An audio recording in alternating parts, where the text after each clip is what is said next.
तो आखिरकार वो जीएसटीआईएन आ ही गया। बहुत बहुत बधाई। भाई किसी भी बिजनेस के लिए ना ये एक बहुत बड़ा मील का पत्थर होता है। लेकिन अब आगे क्या? क्या काम खत्म? नहीं, सफर तो असल में अब शुरू हुआ है।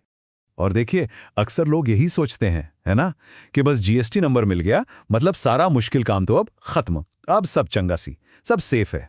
लेकिन सच्चाई इससे बिल्कुल अलग है। असली काम, असली कहानी तो अब शुरू होती है। जीएसटीएन मिलना वो तो बस पहला कदम था। देखिए, असल चुनौती जो है ना वो रजिस्ट्रेशन के बाद ही शुरू होती है।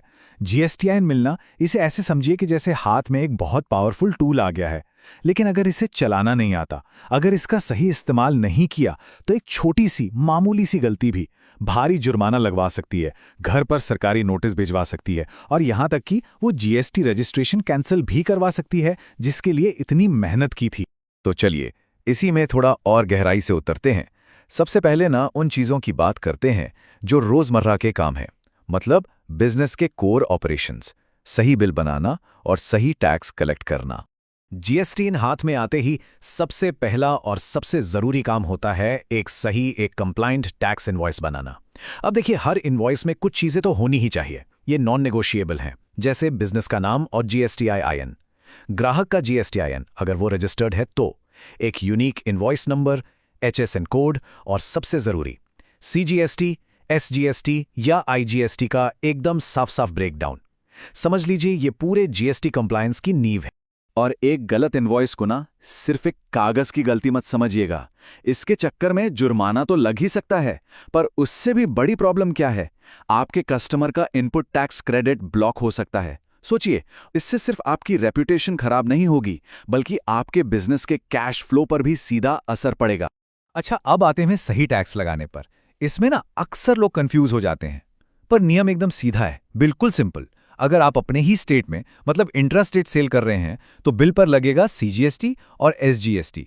लेकिन अगर आप किसी दूसरे स्टेट में मतलब इंटर स्टेट सेल कर रहे हैं तो सिर्फ एक टैक्स लगेगा, आईजीएसटी। बस ये छोटा सा फर्क याद रखने से ही ना आप बहुत बड़ी बड़ी गलतियों से बच जाएंगे। तो ये तो हुई रोज के लेन देन की बात। अब इससे एक कदम आगे बढ़ते हैं और उन जरूरी कामों को देखते हैं जो पीरियोडिकली करने होते हैं, जैसे कि रिटर्न्स फाइल करना और क्रेडिट्स को मैनेज करना। जीएसटी में देखिए, मोटे तौर पर दो रिटर्न्स हैं जो सबसे ज्यादा मायने रखते हैं। पहला है जीएसटीआर1, जिसमें आपकी सारी सेल्स की मतलब आउटवर्ड सप्लाईज की डिटेल जाती है, और दूसरा है जीएसटीआर3बी। ये एक तरह का समरी रिटर्न है और असल में जो टैक्स का पेमेंट होता है वो इसी के जरिए होता है। और एक बात गांठ बांध लीजिए, रिटर्न फाइल करना कंपलसरी है, कोई अगर मगर नहीं। भले ही उस महीने या क्वार्टर में आपकी 1 रुपये की भी सेल ना हुई हो, 0 सेल्स हो, तब भी आपको निल रिटर्न फाइल करना ही होगा। इसे स्किप करने का कोई ऑप्शन नहीं है। और अगर देर हुई तो इसकी कीमत सीधी और साफ है। टाइम पर रिटर्न फाइल नहीं किया तो हर दिन के हिसाब से 50 रुपए की पेनल्टी लगती है। और सुनिए, ये तो सिर्फ लेट फी है, जो टैक्स अमाउंट है उस पर जो इंटरेस्ट लगेगा वो अलग। और यकीन मानिए, ये छोटी छोटी रकम मिलकर बहुत तेजी से एक बड़ा अमाउंट बन जाती है। चलिए अब बात करते हैं जीएसटी के सबसे बड़े फायदे की, इसका सुपर पावर यानी इनपुट टैक्स क्रेडिट या आईटीसी। अब ये है क्या? बहुत सिंपल शब्दों में ये वो टैक्स है जो आपने अपने बिजनेस की खरीदारी पर मतलब परचेस पर पहले ही चुका दिया है। और मजे की बात यह है कि इस क्रेडिट का इस्तेमाल आप अपनी सेल्स पर लगने वाले टैक्स को कम करने के लिए कर सकते हैं। लेकिन इस सुपर पावर को यूज करने के लिए मतलब आईटीसी का फायदा उठाने के लिए 3 शर्तें हैं जो पूरी होनी ही चाहिए। एक तरह की चेकलिस्ट है। नंबर 1, आपके सप्लायर ने अपना रिटर्न टाइम पर फाइल कर दिया हो। नंबर 2, वो इनवॉइस आपके जीएसटीआर2बी स्टेटमेंट में दिख रहा हो। और नंबर 3, आपने उस इनवॉइस का पेमेंट अपने सप्लायर को कर दिया हो। जब ये तीनों टिक मार्क हो जाएंगे तभी आईटीसी क्लेम किया जा सकता है। और खबरदार, अगर गलती से भी गलत आईटीसी क्लेम हो गया तो नतीजे बहुत सीरियस होते हैं। जितना क्रेडिट लिया है वो तो पूरा का पूरा वापस करना ही पड़ेगा, उस पर ब्याज भी देना होगा और ऊपर से पेनल्टी भी लग सकती है। तो हमने रोज के काम देख लिए, पीरियोडिक काम देख लिए। अब जरा उन बुनियादी फैसलों और आदतों पर फोकस करते हैं जो लंबे समय तक मतलब लॉन्ग टर्म में आपके जीएसटी को पटरी पर बनाए रखते हैं। जीएसटी में मोटे तौर पर 2 रास्ते हैं, 2 स्कीमें हैं, नॉर्मल स्कीम और कॉम्पोजिशन स्कीम, और दोनों में जमीन आसमान का फर्क है। देखिए, नॉर्मल स्कीम में आप आईटीसी भी ले सकते हैं और दूसरे राज्यों में सामान भी बेच सकते हैं, लेकिन इसमें कंप्लायंस थोड़ा ज़्यादा है।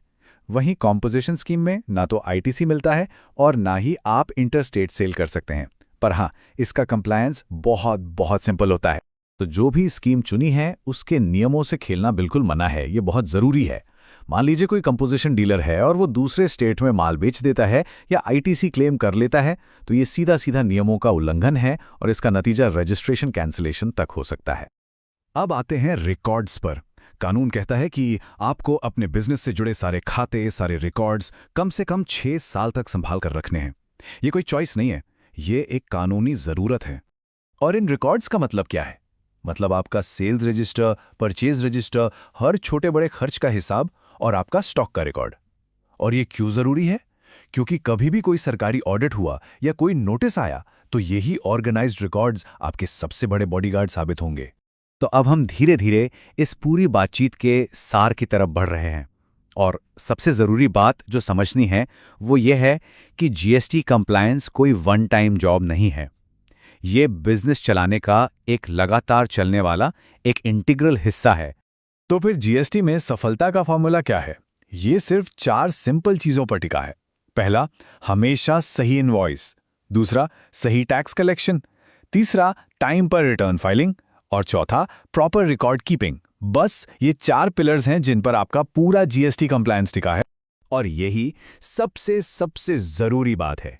अगर इन नियमों को ठीक से फॉलो नहीं किया गया तो वो जीएसटी रजिस्ट्रेशन जो बिजनेस के लिए एक एसेट, एक ताकत होना चाहिए, वो एक लायबिलिटी, एक बोझ बन जाता है। एक ऐसी चीज जो फायदा देने के बजाय सिर्फ नुकसान पहुंचाती है। तो आखिर में बस यही एक सवाल बचता है, आपका जीएसटी रजिस्ट्रेशन आपके बिजनेस के लिए एक एसेट है या एक लायबिलिटी? इसका जवाब किसी और के पास नहीं, आपके अपने कंप्लायंस में ही छिपा है। इस पर सोचिएगा जरूर।